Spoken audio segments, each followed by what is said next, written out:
Welcome to today's Explainer. We're jumping right into a highly raw stream of consciousness narrative straight from the world of sex work to unpack its complex psychological drivers.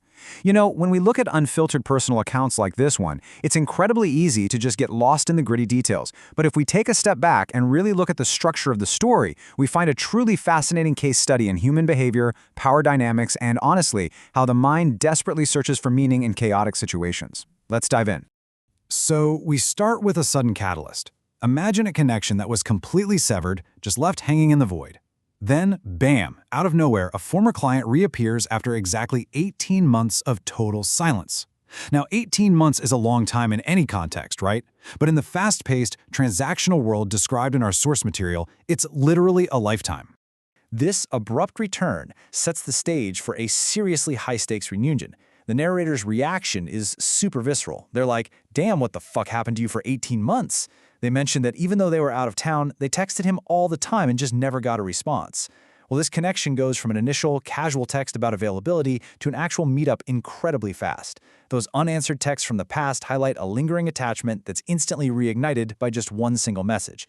Section 1. The 18-month reunion. From silence to booking. But to understand how this encounter actually materializes, we've got to look at the practicalities. There's some real transactional friction right before the meetup. The client, who the narrator uniquely describes as an out-call Smithfield with muscles, initially claims to be broke when the narrator asks for help. Yet the logistical hurdles of payment and transport get cleared up real quick. He sends the money, and since the usual Uber thing fell through, he actually picks the narrator up after work.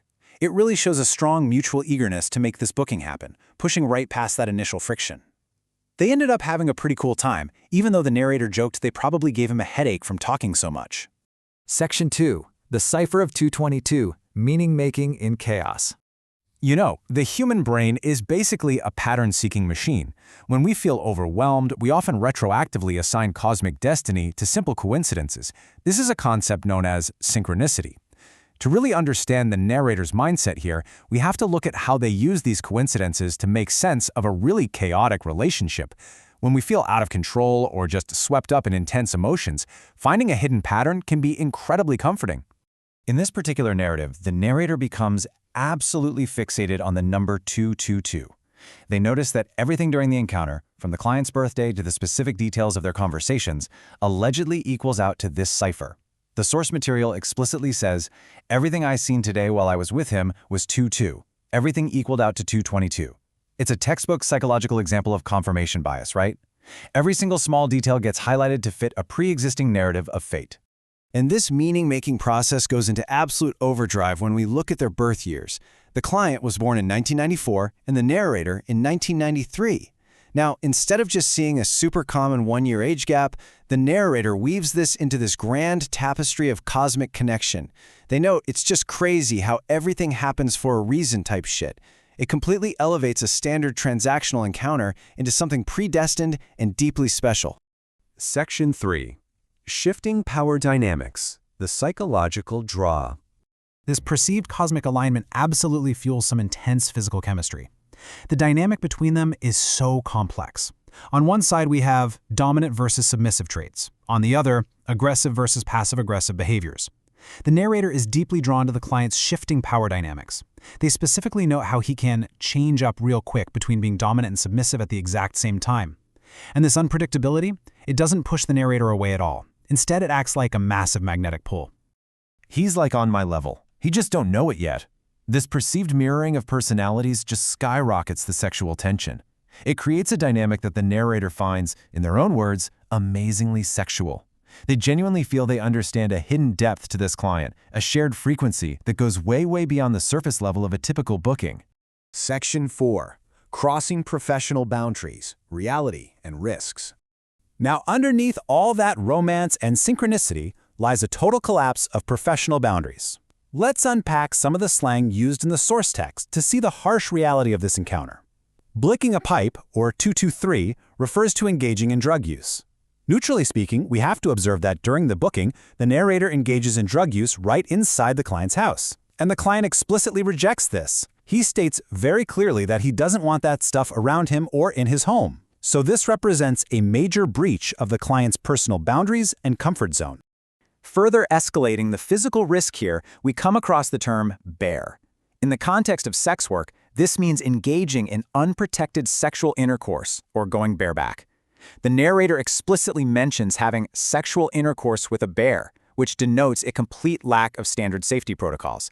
So that intense psychological connection we just talked about, it's now manifesting as deeply risky physical behavior.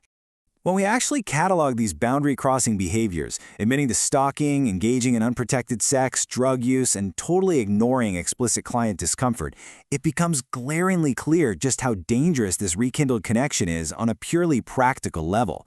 The cosmic, hyper-romanticized view of the encounter is just completely at odds with the highly tangible risks they're taking. Section 5. Vulnerability and Obsession. The Emotional Toll. So the crucial point here is understanding the emotional fallout that inevitably accompanies these extreme risks. The narrator exhibits this sudden, razor-sharp self-awareness, saying, I might fall in love with him, and I'm very vulnerable right now. They are openly acknowledging their own fragile emotional state and the massive, almost guaranteed emotional risk of falling in love with a paying client. It is a brief, sobering moment of stark clarity right in the middle of all this chaos. And get this, we learn through the text that this isn't even a new dynamic. The narrator openly admits to past obsessive tendencies. They casually mention having stalked the client in the past, simply because he always came dressed up and smelling amazing. It's a stark contrast, right? A dark, highly risky reality fueled entirely by this intense, sensory, and romanticized attraction. They had actually given up on him previously, but now that flame is completely relit. This leaves us with a really profound psychological question to ponder.